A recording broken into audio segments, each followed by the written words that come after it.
يدعى هذا الشيء بالجي تي اكس 1060 نسخة 6 جيجا من كينوارد. صدر قبل فترة طويلة تقريبا في الربع الثالث من سنة 2016 مع لغة تصميم بسيطة وكلاسيكية في نفس الوقت، وللأسف يأتي بدون باك بليت، وهذا أدى إلى وزن خفيف نسبيا. مروحة واحدة في المنتصف بحجم 90 ملم، واحد دي في اي، واحد اتش دي ام اي مع 3 ديسبلاي بورت، واخيرا وصلة 6 بن للتغذية او وصلة سداسية الدبابيس. وصلني هذا الكرت صباح اليوم من احد الاصدقاء في القناة، اخبرني انه يعاني من ارتفاع كبير جدا في درجة الحرارة، بحسب كلامه كانت الحرارة تتعدى 80 درجة.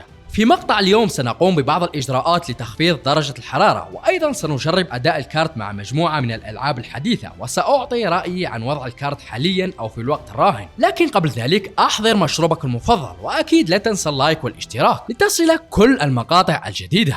جربت الكارت في جهاز التجارب الخاص بي الذي يأتي بالمواصفات التالية: 3700X من فئة رايزن 7 ب 450 تاف جيمنج من ايسوس، رامات بحجم 16 جيجا، واخيرا باور سبلاي 750 واط سيريوس اكس من سيسونيك. جربت الكارت على اختبار الحرارة، وللأسف حرارة عالية حوالي 83 درجة. أولا رقم مش خطر لأنه توجد بعض الكروت تتحمل حتى 95 درجة مثل كارت R9 290 النسخة القياسية والمصنعة من AMD، لكن أغلب الكروت المعروفة تتحمل درجات حرارة تتراوح ما بين 60 إلى غاية 85 درجة، ورغم ذلك لا تعتبر 83 درجة رقم جيد بأي شكل من الأشكال، لأنها أكيد ستؤثر على العمر الافتراضي للبطاقة. عادة تكون الحرارة أقل في الألعاب لأن برامج الضغط مثل فيرمورك على سبيل المثال تضغط بشكل أكبر على كرت الشاشة، لكن حتى على 1080p هاي سيتنج مع تشغيل تقنية FSR في وضع كواليتي حققنا حوالي 68 إطار، لكن مع درجة حرارة 82 درجة مئوية. صراحة أمر مقلق وغير جيد أبدا، لكن الأسوأ لم يحدث بعد، لأنه إذا قمت بإعطاء الكارت طاقة أكثر، أولا سنحصل على أداء أعلى بحوالي 7% لأن الإطارات ارتفعت إلى غاية 72 إطار مبدئيا، أمر جيد، لكن تصل الحرارة إلى 87 درجة اللي هو بالتأكيد أمر خطر على الكرت لأنه تعدى الحد المسموح. وليس هذا فحسب، لاحظوا سرعة المراوح تعدت ال 2300 RPM وكانت تسبب ضجيج كبير جدا حوالي 55 دي بي. يوجد حل بسيط بحيث نستطيع تخفيض الباور أو الطاقة الموجهة للكرت بحوالي سالب 30%. المفاجئ أن الحرارة انخفضت بحوالي 10 درجات كاملة، وحتى أننا لم نفقد الكثير من الأداء بحيث خسرنا حوالي 7% من قوة البطاقة أو تحديدا 4 إطارات. وملاحظة مهمة جدا، ممكن تختلف النتائج من لعبة إلى أخرى في سيناريو مثل هذا. صراحة حل عملي وبسيط جدا في نفس الوقت، لكن بالنسبة لي لن أرضى بخسارة أي إطار، حتى أني أفكر في تخفيض درجة الحرارة فقط لإجراء كسر سرعة خفيف. لذلك قمت بتفكيك البطاقة بغرض تنظيف الكرت، وأيضا توقعت أن المعجون الحراري متحجر أو جاف لأن الكرت صدر قبل فترة طويلة، وأيضا معروف أن أغلب المستخدمين يتردوا في فتح أو تنظيف القطع. لاحظوا شكل الهيتسينك صغير جدا صراحة، تقريبا بحجم مبرد ستوك أو المبرد القياسي، عمليا يعتبر كافي لأن استهلاك الكرت قليل جدا حوالي 120 واط. لكن عند نزع الهيتسينك كانت الصدمة، الكرت لا يحتوي على أي معجون حراري، وهذا يعتبر أمر كارثي بكل ما تحمله الكلمة من معنى. فعلا أمر سيء جدا، وبدون شك هو السبب الرئيسي والمسؤول عن الارتفاع الكبير في درجة الحرارة. لذلك بحثت في المخزون الخاص بي عن معجون حراري جيد. أمتلك أسطول متواضع من المعجونات الحرارية، في النهاية اخترت MX6 من أركتيك، أعتقد أنه سيكون مناسب جدا لهذه المهمة. وأيضا لاحظوا شرائح الفيرام في الكرت غير مبردة بأي نوع من التبريد، لا هيتسينج ولا وسادات حرارية، ولم تكن متصلة بالهيتسينج العلوي. لاحظوا كمية الفراغ الموجودة. للأسف لا أملك أي وسادات حرارية سميكة، لكن لحسن الحظ أمتلك مجموعة من الكروت القديمة. نزعت بعض الوسادات السميكة من هذا الكرت القديم وبعدها وضعتها فوق شرائح الفيرام، والهدف من ذلك نقل وتوزيع الحرارة للهيتسينج، وهذا الأمر سيعطي عمر افتراضي أطول لشرائح الفيرام. جربت الكرت مجددا، والجيد أن الحرارة لم تتعدى 70 درجة، يعني أقل بحوالي 13 درجة. فعلا فرق يستحق جدا، والوضع أصبح أفضل بكثير. ورغم أن التحسن عملاق جدا نستطيع القيام بأكثر من ذلك. هذه المرة سنلجأ إلى الأندر فولتينج. افتح برنامج MSI أفتر بورنر واضغط على زر كنترول زائد F من الكيبورد، تظهر أمامك هذه القائمة. المعطيات تختلف من بطاقة إلى أخرى، يعني حسب تردد الكارت الخاص بك. بالنسبة لي وجدت أن هذه المعطيات مناسبة جدا بالنسبة لهذا الكارت. وملاحظة مهمة جدا، حتى إذا عندك كارت GTX 1060 مش بالضرورة طبق نفس القيم اللي طبقتها، لأن النسخ تختلف قليلا عن بعضها. فيرمورك مرة أخرى، والجيد أن الفرق ملحوظ جدا. حرارة الحرارة بأقل ب7 درجات، وهذا فرق كبير ولا يستهان به أبدا. وليس هذا فحسب، لاحظوا بقية المعطيات الأخرى في الأعلى، حرارة أقل مع سرعات أكثر، وأيضا استهلاك طاقة أقل، وحتى سرعات مراوح والضجيج أقل. فعلا أمر ممتاز جدا.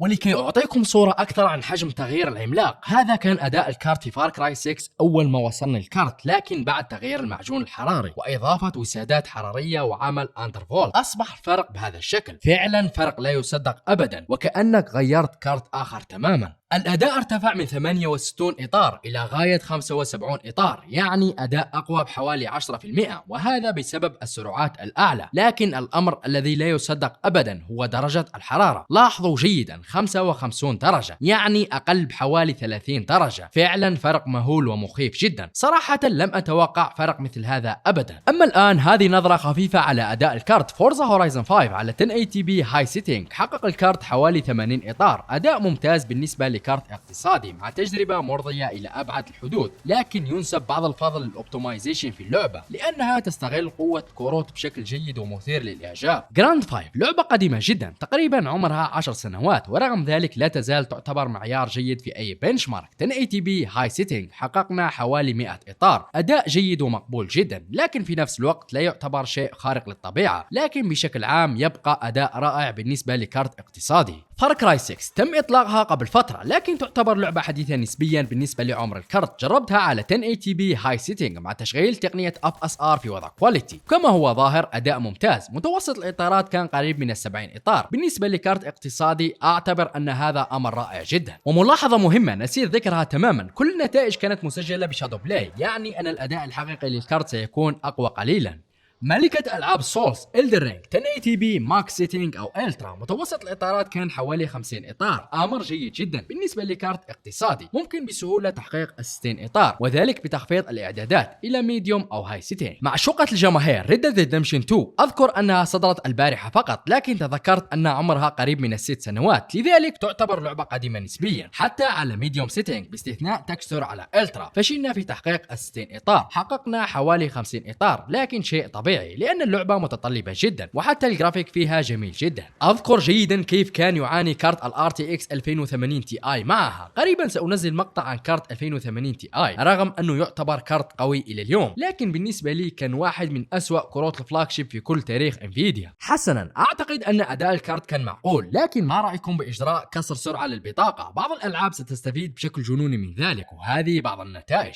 في فورزا هورايزن 5 كان التحسن عملاق جدا، هذه المرة حققنا أكثر من 100 إطار، فعلا شيء جنوني جدا، يعني تحسن في الأداء بحوالي 25%، وكأنك غيرت كارت آخر تماما. في فار كراي 6 أيضا يوجد تحسن كبير، صحيح أقل من المرة السابقة، لكن يبقى فرق مش صغير أبدا. في جراند 5 كان التحسن بحوالي 10%، مش فرق عملاق، لكن يبقى أمر رائع جدا بالنسبة لشيء مجاني. إلدر رينج أكثر لعبة لم تستفيد من كسر السرعة، رغم أن الأداء أعلى قليلا بعد الكسر، إلا أنه فرق لا يذكر أبدا. في ريد ديد كان الأداء أعلى بحوالي 4 إطارات، لتعادل تحسن بحوالي 8%، يعني يعتبر تحسن ملحوظ نوعا ما. حسنا، أعتبر أني أنهيت المهمة، وحتى أني راضي عن أداء الكارت حاليا، لا حرارة لا مشاكل، وأيضا أداء معقول. أستطيع الآن أن أرسل أو أسلم الطرد لصاحب الكارت. كانت هذه أول حلقة في سلسلة كروت المتابعين. إذا أنت من الجزائر وعندك كارت نادر أو مثير للاهتمام وتريد أن تشارك في السلسلة، فقط راسلني عبر الإيميل، وسأكون سعيد بعرض الكارت على المشاهدين. أما فيما يتعلق برأيي عن كارت ال GTX 1060 حاليا، أعتقد أنه حل اقتصادي جيد، لكن يجب أن لا يتعدى سعره $80. يوجد كارت ال RX 580 نسخة 8 جيجا، أيضا كارت ممتاز ويعتبر أقوى من ال GTX 1060 في كثير من الحالات، لكن بالنسبة لي أفضل ال GTX 1060 نسخة 6 جيجا، لأنه يعتبر أفضل في البرامج وخصوصا لصناع المحتوى، وأيضا يستهلك طاقة أقل من ال RX 580 ويعتبر مستقر أكثر. لكن إذا أنت شخص تبحث عن كارت اقتصادي ويقدم أقصى عدد من الفريمات في الألعاب، أنصحك بال 580 لأنه أقوى قليلا بشكل عام. إذا عجبكم المقطع أعطونا لايك واشتراك. كان معكم صديقكم مفتاح، والسلام عليكم ورحمة الله تعالى وبركاته.